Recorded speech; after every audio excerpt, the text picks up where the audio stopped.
1956, na cidade de Curitiba, uma pequena oficina começou a martelar chapas de aço para fabricar fogões simples. Pelos padrões do mercado da época, que era totalmente dominado por gigantes estrangeiras do luxo, aquele equipamento rústico e pesado deveria ter passado despercebido. Em vez disso, o seu lançamento desencadeou uma revolução absoluta. Como as marcas internacionais só prestavam atenção na elite financeira, os lares populares foram deixados no escuro. A Britânia mudou essa regra. Eles pegaram motores elétricos simples, plásticos incrivelmente duros e muito suor operário, e colocaram a força da tecnologia barata diretamente nas mãos dos trabalhadores. Mas a verdadeira história da Britânia não é apenas a trajetória de uma fábrica de liquidificadores e ventiladores populares. É a história épica de como uma empresa regional sobreviveu à pior hiperinflação da história do Brasil, engoliu uma gigante americana do luxo como a Philco e ensinou a um país inteiro o verdadeiro significado de conforto antes que a era digital tomasse conta de tudo. Todas as semanas, nós contamos as histórias de fábricas, impérios industriais, máquinas e marcas que moldaram a cultura de uma nação e mostramos o que aconteceu quando o mercado mudou de rumo. Inscreva-se no canal se essa história é importante para você. E, por favor, seja muito bem-vindo para nos ajudar. Deixe um comentário aqui embaixo contando para nós qual fábrica ou marca famosa do seu país você gostaria de ver no nosso próximo episódio. Capítulo 1. A faísca em Curitiba. O ano era 1956. O Brasil respirava uma promessa de futuro. O presidente Juscelino Kubitschek prometia 50 anos de progresso em 5. As estradas começavam a rasgar o interior do país. As grandes cidades cresciam em um ritmo frenético. O rádio tocava bossa nova. Mas a modernidade real tinha um preço. E esse preço era alto demais para a maioria dos brasileiros. Naquela época, a cozinha de uma família rica em São Paulo ou no Rio de Janeiro parecia um cenário de cinema americano. Havia geladeiras brilhantes, havia batedeiras elétricas, havia fornos modernos. Todos esses equipamentos carregavam logotipos de gigantes estrangeiras. Eles eram importados. Eles eram caros. Eles representavam o status absoluto. Ter um eletrodoméstico na tomada era um privilégio de poucos. A tecnologia pertencia à elite. Para o resto do país, a realidade era brutal. Nas casas de tijolos aparentes, nas vilas operárias e nas zonas rurais, a cozinha não era um lugar de conveniência. Era um lugar de trabalho árduo. As mulheres brasileiras passavam horas intermináveis lidando com fogões a lenha. O calor era exaustivo. A fumaça escurecia as paredes. Preparar uma simples refeição exigia esforço físico extremo. A tecnologia parecia uma fantasia distante. O mercado ignorava completamente essas famílias. Nenhuma grande corporação internacional se importava com o trabalhador comum brasileiro. O mercado exigia lucros altos. O povo precisava apenas de uma chance de viver melhor. Foi exatamente nesse cenário de desigualdade silenciosa que uma faísca surgiu. Não foi em uma metrópole financeira. Não foi com investimento gigantesco de bancos. Aconteceu no sul do Brasil, mais precisamente na cidade de Curitiba, no estado do Paraná. Um grupo de empreendedores locais decidiu abrir uma modesta oficina de fabricação. Eles não tinham uma linha de montagem automatizada. Eles não tinham laboratórios de pesquisa complexos. Eles tinham apenas chapas de aço, ferramentas manuais e uma determinação obstinada. O nome escolhido para a empresa foi Britânia. Os primeiros dias da Britânia não tinham glamour algum. O som da fábrica não era o zumbido suave de máquinas de alta precisão. Era o barulho ensurdecedor de metal batendo contra metal. Era o cheiro forte de solda e tinta fresca preenchendo o ar. A oficina começou fabricando móveis metálicos e fogões simples. O foco inicial era puramente funcional. Os operários pegavam o aço bruto e dobravam até formar estruturas sólidas. Cada peça era montada com um cuidado rústico e honesto. A estética luxuosa ficava em segundo plano. A prioridade absoluta era a durabilidade extrema. Os engenheiros e operários da Britânia sabiam exatamente quem era o seu cliente. Eles não estavam projetando para os banqueiros engravatados. Eles estavam projetando para o metalúrgico, para o agricultor, para o comerciante de bairro, O equipamento precisava suportar o uso diário pesado. E, acima de tudo, o preço precisava ser baixo. Fazer algo barato e frágil é muito fácil. Fazer algo barato, resistente e altamente funcional é um desafio de engenharia brutal. E a Britânia aceitou esse desafio. O primeiro fogão da Britânia foi um marco histórico silencioso. Ele saiu daquela pequena linha de montagem em Curitiba, pronto para a batalha diária. Não tinha acabamentos cromados de luxo. Não tinha mostradores complexos. Tinha chamas fortes. Tinha grelhas pesadas. Tinha um forno que esquentava de verdade e assava o pão da família com perfeição. Era uma máquina leal. Um bloco de metal projetado especificamente para libertar as pessoas da fumaça e do esforço de carregar lenha. Quando esse fogão chegou às lojas populares, o impacto social foi imediato. O trabalhador olhava para a vitrine e finalmente via algo que podia comprar. Ele podia parcelar o pagamento de forma justa. Ele podia levar a modernidade para dentro de sua própria casa. A dona de casa ligava a boca do fogão pela primeira vez e sentia um alívio profundo. O tempo antes gasto acendendo o fogo agora pertencia a ela. A energia gasta limpando a fuligem agora podia ser usada para cuidar dos filhos. Aquele pedaço de aço esmaltado mudou a dinâmica da casa brasileira para sempre. A Britânia começou a vender seus fogões em ritmo acelerado. Caminhões carregados com móveis de metal e equipamentos de cozinha saíam de Curitiba cortando as estradas de terra do sul do país. A marca começou a ganhar a confiança inabalável do povo. Um vizinho recomendava para o outro. A propaganda era feita no boca a boca, baseada na confiança real. O brasileiro percebeu que não precisava depender das marcas estrangeiras inacessíveis. Uma fábrica local, operada por mãos brasileiras, estava entregando dignidade em forma de metal forjado. Essa aceitação popular validou a visão ousada dos fundadores. Eles perceberam que havia um oceano inexplorado de consumidores. As classes C e D também queriam consumir. Elas também queriam conforto em seus lares. Elas apenas precisavam de um produto que respeitasse o suor do seu salário suado. A Britânia provou que isso era possível. O fogão fabricado em Curitiba foi a fundação sólida de um império. Ele não era apenas um produto comercializado em lojas. Ele era um verdadeiro manifesto de democratização tecnológica. A fábrica original precisou expandir rapidamente. O barulho das marteladas manuais deu lugar a prensas industriais maiores. Mais funcionários foram contratados na região. O pequeno galpão começou a tomar a forma imponente de uma verdadeira indústria nacional. O orgulho tomava conta do chão de fábrica a cada novo lote finalizado e inspecionado. A Britânia estava ensinando ao Brasil que o conforto não precisava ser importado de navio. O progresso podia ser fabricado em casa. Mas o mercado é um ambiente implacável. O sucesso inicial atraiu a atenção de concorrentes ferozes. A economia do Brasil estava prestes a entrar em um dos períodos mais turbulentos e sombrios de sua história. A inflação estava se formando no horizonte escuro. O dinheiro começaria a perder valor a cada hora. O aço ficaria muito mais caro para comprar. As regras do jogo industrial mudariam drasticamente. Aquele primeiro fogão durável garantiu a sobrevivência inicial da marca. No entanto, o verdadeiro teste de resistência da Britânia ainda estava por vir. A pequena oficina de Curitiba estava prestes a enfrentar a fúria absoluta da economia brasileira. Capítulo 2. Resistindo à tempestade da hiperinflação. Os anos 1970 e 1980 chegaram ao Brasil como uma tempestade silenciosa e devastadora. A euforia do desenvolvimento das décadas anteriores desapareceu. Em seu lugar, surgiu um monstro econômico implacável, a hiperinflação. Para quem não viveu aquela época sombria, é difícil compreender o desespero diário. O dinheiro simplesmente derretia nas mãos dos trabalhadores. Os preços nos supermercados eram remarcados 2 ou 3 vezes ao dia. O salário recebido na sexta-feira perdia metade do seu poder de compra na segunda-feira.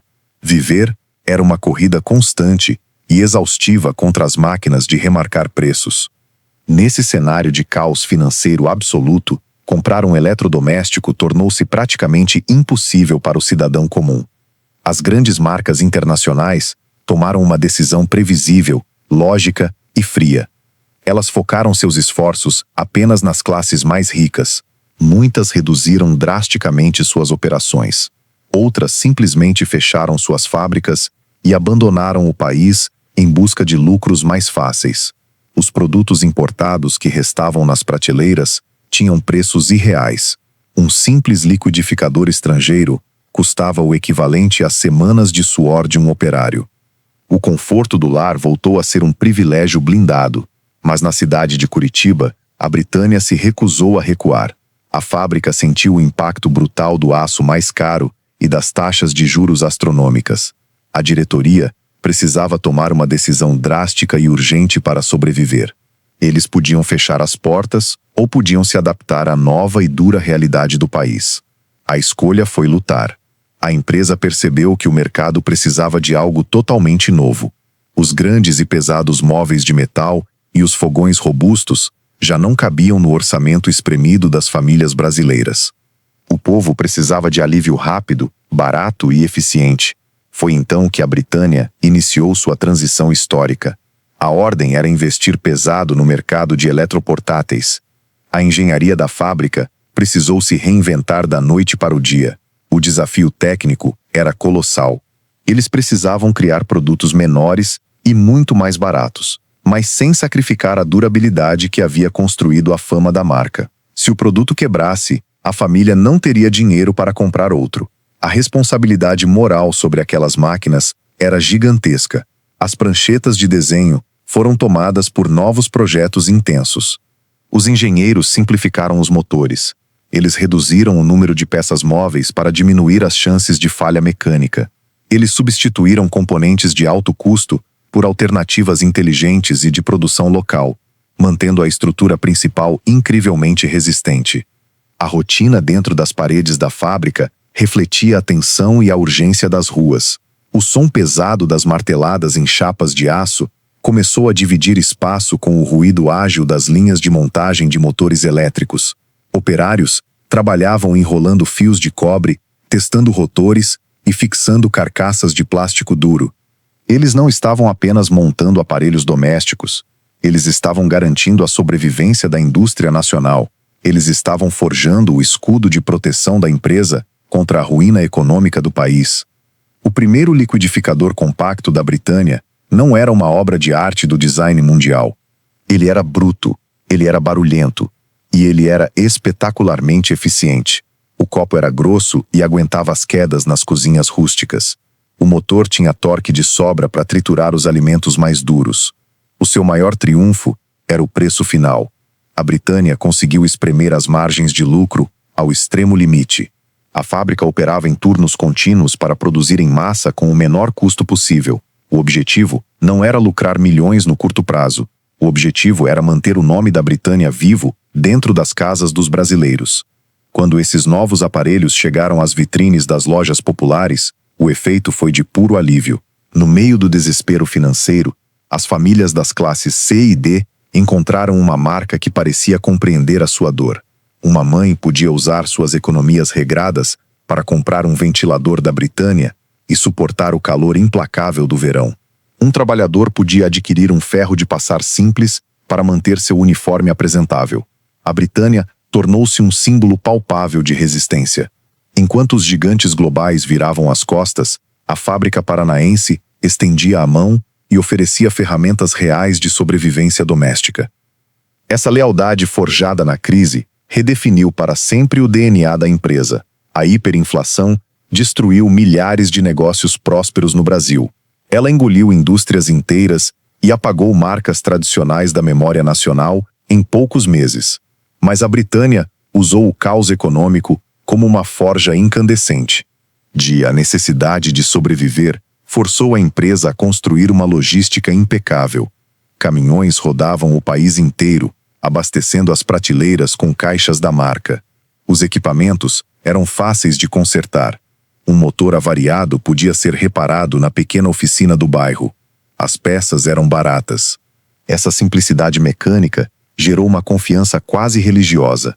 No final da década de 1980, os governos continuavam trocando o nome da moeda desesperadamente. Cruzado, Cruzado Novo, Cruzeiro. Mas dentro dos lares humildes, algo permanecia constante e seguro. Os pequenos motores fabricados no Paraná continuavam girando. A Britânia provou que a verdadeira força industrial não vem de tecnologias inalcançáveis. A força real vem da capacidade de lutar ao lado do seu povo. A tempestade apenas preparou a máquina para a grande explosão.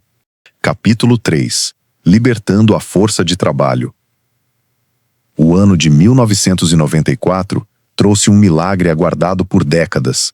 O Brasil implementou o Plano Real. A nova moeda finalmente estabilizou a economia nacional. O pesadelo sombrio da hiperinflação acabou. Nas padarias e nos supermercados, os preços pararam de subir diariamente. O trabalhador brasileiro respirou aliviado pela primeira vez em muitos anos. O salário no bolso voltou a ter um valor real e duradouro. E com essa nova estabilidade econômica, um desejo reprimido explodiu violentamente em todo o país. O desejo profundo de equipar a casa. O desejo de viver com um pouco mais de conforto e dignidade. E nenhuma empresa estava tão preparada para esse momento histórico quanto a Britânia. Durante os anos cruéis da crise financeira, a fábrica de Curitiba havia afiado suas garras. Eles aprenderam a produzir com o custo mínimo absoluto.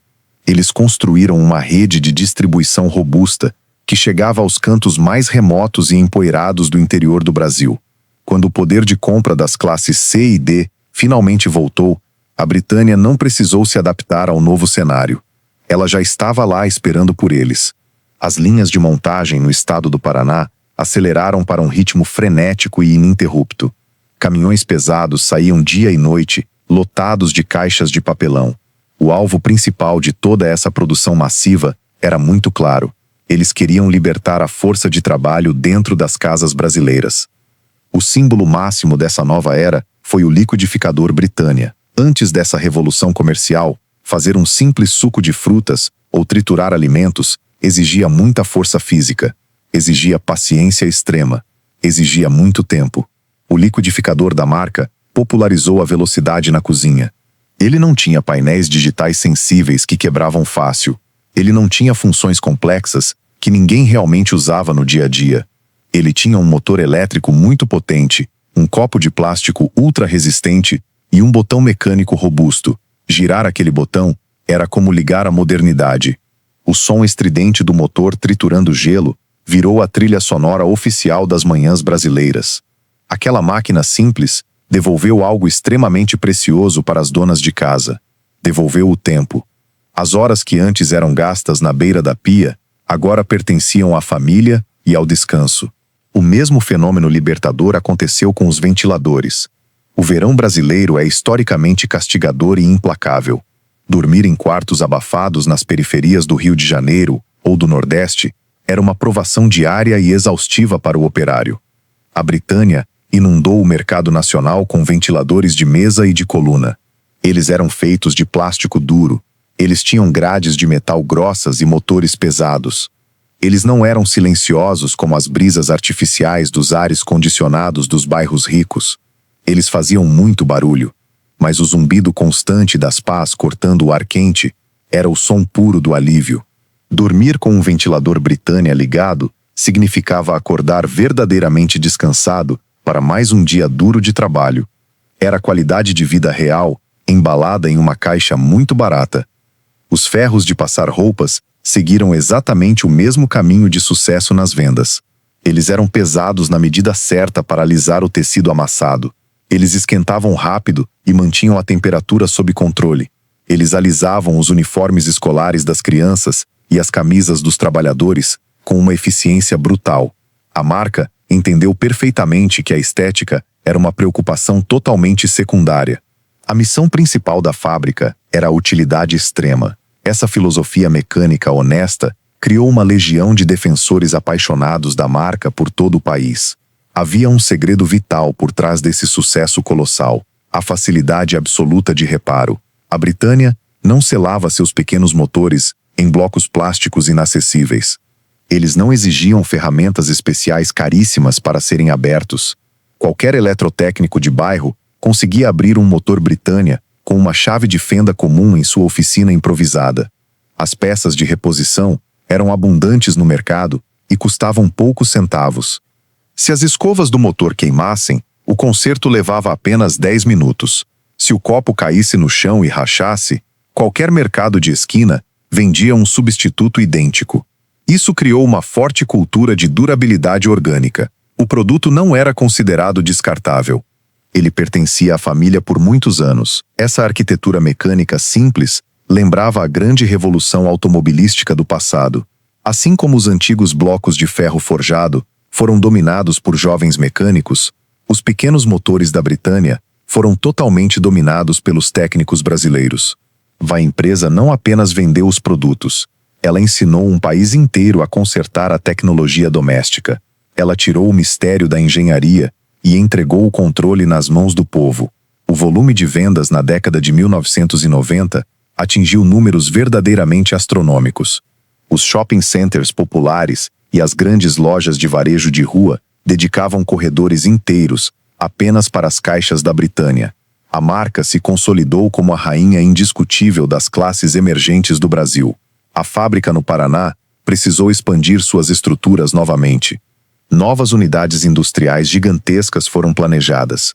O chão de fábrica fervilhava com milhares de novos empregados diretos operando as máquinas. O impacto social dessa expansão gigantesca é quase impossível de quantificar. Não se tratava apenas de faturamento corporativo e balanços financeiros de fim de ano. Tratava-se de uma democratização absoluta do conforto humano. A Britânia provou definitivamente que a conveniência não precisava ser um privilégio exclusivo da elite financeira. A empresa reescreveu todas as regras do varejo no Brasil. A pequena oficina de Curitiba havia se transformado em um leviatã formidável da indústria nacional. Milhões de motores giravam simultaneamente em todas as regiões do país. Mas o mercado de tecnologia é impiedoso e avança rápido. A Britânia havia conquistado a base da pirâmide com uma maestria incrível. O próximo passo lógico seria o mais arriscado de toda a sua trajetória corporativa. Eles precisariam invadir o território sagrado e intocável das marcas globais. Eles se preparavam para um ataque comercial histórico. Capítulo 4. A aquisição histórica. O ano era 2007. O mercado brasileiro de eletroeletrônicos estava prestes a testemunhar um terremoto corporativo sem precedentes. Para entender a magnitude absoluta do que aconteceu naquele ano, é preciso olhar para o passado. É preciso olhar para uma marca que representava o auge histórico da tecnologia global, a Philco. Fundada nos Estados Unidos no final do século XIX, a Philco era uma verdadeira lenda industrial. No Brasil, ela construiu uma reputação inabalável de luxo e inovação. Durante muitas décadas, ter uma televisão de tubo da Philco, com acabamento em madeira reluzente na sala de estar, era o símbolo máximo de status de uma família. Os rádios clássicos da marca transmitiram as notícias da Segunda Guerra Mundial e as vitórias épicas do futebol brasileiro nas Copas do Mundo. A Philco era a aristocracia da tecnologia. Ela era reverenciada, ela era desejada, ela era cara. Do outro lado desse tabuleiro corporativo estava a Britânia, a fábrica regional de Curitiba, que começou moldando fogões rústicos de metal duro em um galpão barulhento. A marca obstinada, que sobreviveu à hiperinflação, vendendo ventiladores pesados e liquidificadores de plástico denso. A Britânia era o motor incansável das classes populares. Ela era a força bruta das cozinhas de tijolos expostos e das lavanderias das periferias. A distância entre a Philco e a Britânia parecia infinita e insuperável. Uma representava a engenharia sofisticada americana. A outra representava a sobrevivência diária do trabalhador sul-americano.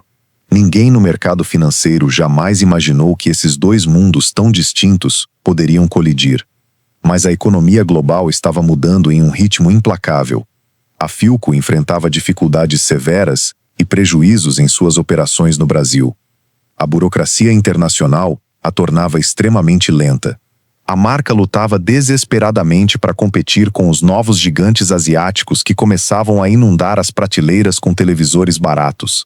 A estrutura corporativa pesada da empresa estrangeira não conseguia acompanhar a dinâmica agressiva e caótica do varejo brasileiro moderno. A antiga aristocracia americana estava perdendo relevância e sangrando dinheiro no coração do Brasil. Foi então que o impensável aconteceu. Em 2007, a Britânia anunciou oficialmente a aquisição dos direitos de uso e a gestão total da marca Philco em território brasileiro. O choque no mercado financeiro foi imediato. Os grandes executivos em São Paulo e os analistas de investimentos não conseguiam acreditar nas manchetes dos jornais. Como uma fabricante regional de eletroportáteis populares conseguiu engolir um ícone global centenário da tecnologia? A resposta estava na força invisível que a Britânia havia construído silenciosamente durante as décadas de crise econômica. A Britânia não comprou apenas um logotipo famoso e respeitado. Ela executou uma jogada de mestre baseada em logística pura e conhecimento geográfico. A Philco tinha o nome e o prestígio na mente do consumidor, mas a Britânia tinha o controle absoluto das estradas. A fábrica do estado do Paraná possuía uma das redes de distribuição mais agressivas e eficientes de todo o território nacional. Os caminhões de carga da Britânia conheciam cada buraco das rodovias brasileiras. Eles entregavam lotes em megalojas nos shoppings de luxo e em pequenos bazares familiares no interior distante da Amazônia. Eles dominavam o chão de fábrica e o balcão de vendas. Eles sabiam exatamente como negociar com os donos de lojas físicas. A estratégia implementada após a aquisição foi brilhante em sua simplicidade impiedosa. Muitos analistas previam que a Britânia iria abandonar suas origens populares e usar apenas o nome chique da Philco. Mas os líderes em Curitiba recusaram essa ideia de imediato. Eles conheciam o valor imenso do suor operário que construiu a Britânia. A marca Britânia continuaria focada em sua missão original e inegociável. Ela continuaria fabricando liquidificadores robustos, ventiladores potentes e ferros de passar baratos para as massas. Ela nunca abandonaria as famílias operárias que a sustentaram durante os anos terríveis da hiperinflação. A Philco recebeu uma nova e poderosa missão comercial. Ela seria o braço premium da operação de Curitiba.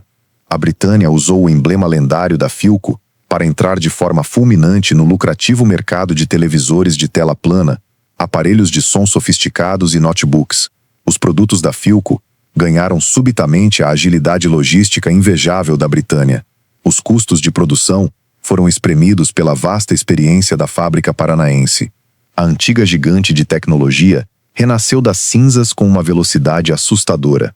As televisões da Philco voltaram a dominar as grandes vitrines de eletrônicos. Mas desta vez, elas eram distribuídas pela mesma máquina comercial implacável que entregava fogões baratos nas décadas anteriores.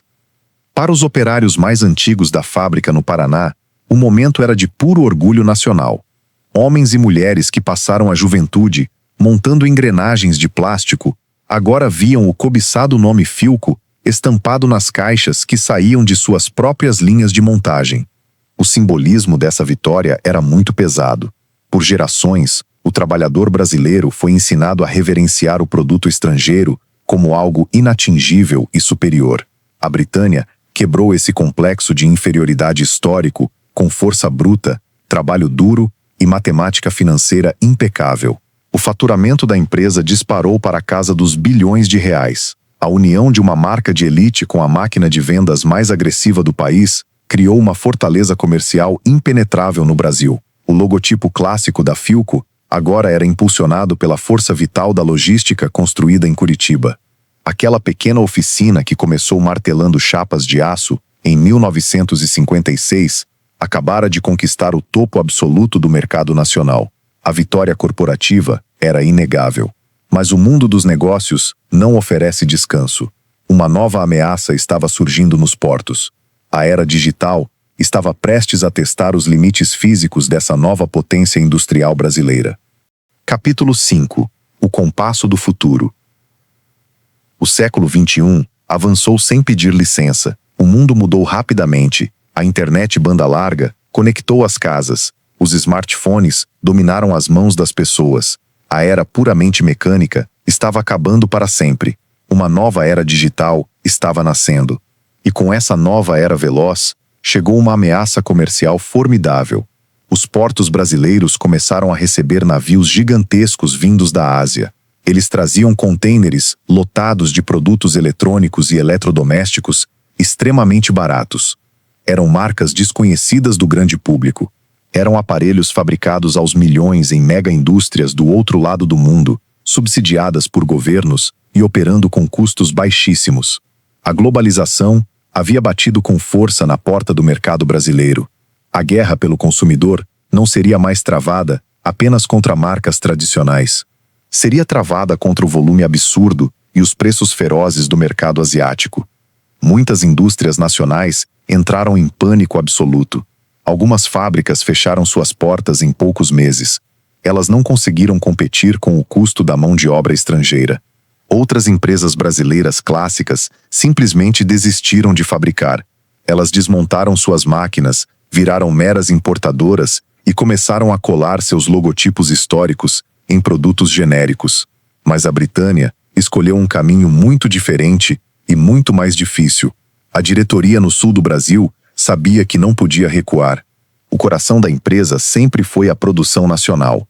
Eles precisavam proteger o chão de fábrica a qualquer custo. Para sobreviver à invasão asiática, a empresa precisava modernizar sua própria estrutura de forma agressiva. A resposta da Britânia foi um pesado investimento financeiro em tecnologia de ponta. As antigas linhas de montagem rústicas e barulhentas foram totalmente reformuladas. O espaço físico original em Curitiba já não era suficiente. A Britânia construiu um gigantesco e moderno parque industrial na cidade de Joinville, no estado de Santa Catarina. Além disso, estruturou operações essenciais no polo tecnológico da Zona Franca de Manaus. Essas instalações receberam robôs industriais velozes e maquinário de alta precisão. Os engenheiros brasileiros viajaram o mundo inteiro em busca de novos processos de manufatura. O operário que antes montava peças com força bruta, agora precisava operar painéis digitais complexos e sistemas computadorizados. A empresa investiu muito dinheiro no treinamento de seus milhares de funcionários. O suor deu lugar à eficiência calculada. A produção precisava ser incrivelmente mais rápida. O controle de qualidade precisava ser rigoroso e implacável. O portfólio de produtos também precisou ser expandido rapidamente para garantir a sobrevivência. A cozinha já estava dominada pelos motores da marca. Agora, a Britânia e a Philco precisavam invadir a sala de estar, o quarto e o escritório das famílias. A marca começou a produzir potentes aparelhos de ar-condicionado, lançou aspiradores de pó robóticos autônomos, criou fritadeiras sem óleo que revolucionaram a rotina alimentar. A Philco avançou com força total no mercado de telas inteligentes de resolução extrema e barras de som. A marca lançou tablets educacionais e smartphones velozes. A complexidade dos circuitos internos aumentou exponencialmente, mas a Britânia exigiu rigorosamente que sua regra fundamental fosse mantida em todos os setores. O produto ainda precisava ser acessível ao trabalhador brasileiro. A nova tecnologia digital não podia voltar a ser um privilégio exclusivo da classe alta. A batalha mais dura dessa época ocorreu diretamente nos corredores brilhantes dos supermercados. Os gigantes asiáticos tinham fortunas para investir em grandes campanhas de marketing. Eles compravam espaços nobres nas prateleiras e baixavam os preços temporariamente para destruir a concorrência. Mas a Britânia tinha uma vantagem secreta e histórica que o dinheiro de fora não podia comprar: o profundo conhecimento da alma e da realidade do consumidor brasileiro. Os engenheiros estrangeiros projetavam aparelhos sensíveis para um mercado europeu ou americano perfeito.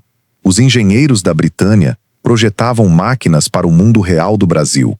Eles sabiam que a rede elétrica, em muitas regiões do interior, oscilava violentamente. Portanto, construíram fontes de energia muito mais robustas. Eles sabiam que o clima nas cidades litorâneas era extremamente úmido e salino. Então usaram componentes que não oxidavam facilmente com a maresia. E acima de toda a estratégia técnica, a Britânia possuía a confiança inabalável de 3 gerações. Uma jovem que entrava na loja para comprar seu primeiro aparelho para o apartamento novo lembrava imediatamente da sua avó. Ela lembrava daquele velho liquidificador pesado que funcionou por 2 décadas sem quebrar uma única vez. As marcas estrangeiras recém-chegadas ofereciam novidade, mas a Britânia oferecia memória afetiva e respeito comprovado. Ela oferecia a segurança de uma imensa rede de assistência técnica presente em quase todos os bairros de todas as cidades do país. Se um produto chinês sem marca quebrasse no primeiro mês, ele era jogado no lixo sem cerimônia. Se um produto da Britânia apresentasse defeito, havia um mecânico de confiança na esquina, pronto para consertar o motor com peças originais. O resultado dessa guerra defensiva metódica foi notável.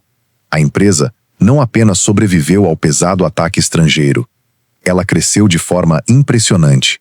A Britânia consolidou sua posição definitiva como uma das únicas fabricantes nacionais capazes de olhar os gigantes asiáticos e americanos de igual para igual. A fábrica resistiu bravamente à tentação de virar apenas uma importadora. Ela provou que a engenharia nacional podia se adaptar à era digital sem perder sua essência lutadora. A tecnologia mecânica mudou, os plásticos ficaram mais refinados, os antigos botões analógicos de girar viraram telas sensíveis ao toque, mas o compromisso sagrado com a democratização do conforto permaneceu intocável. A Britânia preparou o terreno sólido para se tornar muito mais do que uma fábrica. Ela se tornou uma verdadeira instituição brasileira. Capítulo 6. O coração do lar brasileiro.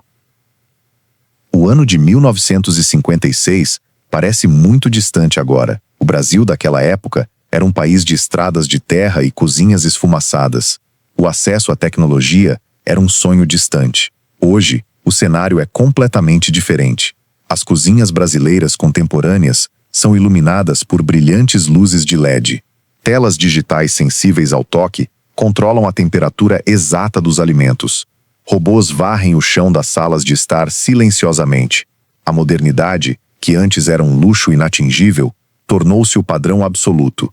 E grande parte dessa transformação monumental carrega um único nome impresso em suas engrenagens de plástico duro: Britânia. A jornada histórica dessa empresa é um retrato fiel da própria evolução comercial e social da classe trabalhadora brasileira nas últimas décadas. Se você visitar a pequena rua em Curitiba, onde a primeira oficina foi montada no século passado, não encontrará mais o barulho ensurdecedor de martelos batendo em metal bruto. Não sentirá mais o cheiro forte de tinta esmalte e solda quente flutuando no ar espesso. Aquele modesto galpão de tijolos ficou cravado no passado da cidade. A Britânia de hoje opera a partir de complexos industriais gigantescos nas cidades de Joinville e Manaus. São fábricas tecnológicas espalhadas por milhares de metros quadrados. Elas são impecavelmente limpas. Robôs industriais de alta velocidade circulam pelos corredores transportando toneladas de matéria-prima com precisão cirúrgica. Engenheiros meticulosos analisam códigos de software complexos em monitores brilhantes de última geração. A escala de produção atual seria absolutamente inimaginável para aqueles bravos primeiros operários da década de 50. O ritmo da indústria de eletrodomésticos acelerou de forma brutal, silenciosa e totalmente irreversível. Há uma certa melancolia inevitável quando observamos essas mudanças tão drásticas. Aquele tempo poético em que um único liquidificador mecânico podia ser desmontado e consertado pelo vizinho da rua está ficando cada vez mais para trás. A magia mecânica foi perdida. Os novos aparelhos eletrônicos modernos são selados de fábrica com plásticos impenetráveis. Eles possuem placas de circuito impresso minúsculas que simplesmente não aceitam reparos manuais com ferramentas caseiras simples. A relação tátil, íntima e visceral que o brasileiro construiu com suas velhas máquinas pesadas de plástico e aço está desaparecendo aos poucos nas sombras da conveniência digital. Vivemos intensamente na era do descarte rápido e da substituição imediata. As coisas brilhantes nas grandes lojas de departamento não são mais projetadas para durar 30 anos. Elas nascem com uma data de validade oculta. Mas a história não apaga facilmente seus verdadeiros sobreviventes de aço. Em milhares de casas espalhadas pelo interior vasto do Brasil, a velha guarda da Britânia ainda resiste firmemente ao tempo. No fundo dos armários de madeira de cozinhas antigas, você ainda encontra os pesados e barulhentos ventiladores da década de 90. Suas grossas grades de metal já estão levemente enferrujadas nas bordas. Suas bases estruturais de plástico estão desbotadas pelo sol impiedoso de incontáveis verões nos trópicos. No entanto, quando você os liga na tomada, algo mágico acontece. O motor acorda e gira com a exata mesma fúria inabalável do primeiro dia em que saiu da caixa. Eles simplesmente se recusam a morrer. Eles são preciosas relíquias mecânicas de uma época saudosa em que a resistência física era a qualidade mais sagrada exigida de um produto. Esses antigos aparelhos domésticos são muito mais do que simples utensílios de plástico velho. Eles são cápsulas do tempo reais. Quando analisamos a trajetória da Britânia, desde o seu começo incrivelmente humilde, percebemos uma verdade comercial profunda e extremamente poderosa. A fábrica no estado do Paraná nunca vendeu apenas liquidificadores ruidosos, ferros de passar roupas pesados ou fogões rudimentares.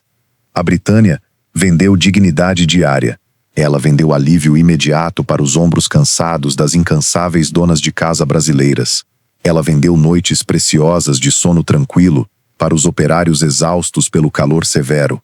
Ela devolveu com juros o tempo precioso que o esforço manual roubava impiedosamente das famílias mais humildes e esquecidas da nação.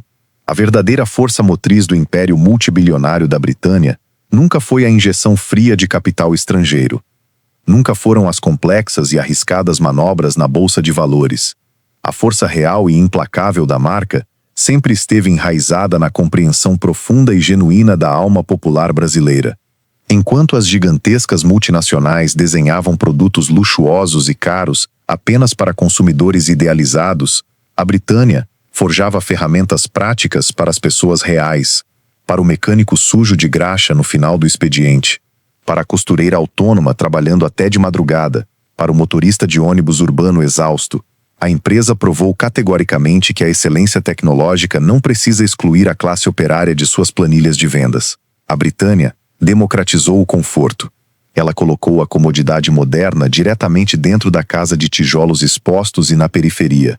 O fato isolado de uma pequena fábrica com origens tão humildes ter conseguido comprar e operar a lendária e centenária marca americana Philco no Brasil é um triunfo comercial histórico sem precedentes. Essa cartada de mestre audaciosa destruiu completamente o persistente complexo de inferioridade da indústria nacional perante o mundo. Mostrou de uma vez por todas que a inteligência logística precisa e o respeito genuíno pelo consumidor local podem vencer e dominar qualquer corporação multinacional distante. A Britânia não apenas sobreviveu às cruéis e devastadoras crises inflacionárias do passado nacional, ela emergiu delas fortalecida, moldada no fogo da adversidade como um leviatã de vendas invencível, dominando todas as prateleiras do varejo. Hoje, os idealistas fundadores originais não estão mais apertando parafusos nas barulhentas linhas de montagem do sul do país. O mundo puramente analógico cedeu seu espaço definitivamente para o vasto e asséptico universo digital, mas o legado fundamental da marca permanece absoluto, intacto e inquestionável na memória coletiva. A Britânia ensinou um país continental inteiro o verdadeiro e profundo significado do conforto doméstico. Ela construiu um império corporativo gigantesco sem nunca virar as costas de forma covarde para a leal classe trabalhadora que comprou o seu primeiro modelo de fogão. No final das contas, o real valor de uma máquina não é medido pela complexidade de seus microchips invisíveis. O verdadeiro valor de uma máquina é medido pelo suor que ela poupa, pelo esforço físico que ela elimina e pelo precioso tempo de vida que ela devolve aos seus donos. A Britânia entendeu esse princípio sagrado melhor do que qualquer outra empresa na história econômica do Brasil. O ferro rústico, o plástico duro e os robustos pequenos motores elétricos daquela fábrica paranaense se transformaram, para sempre, no verdadeiro coração pulsante do lar brasileiro.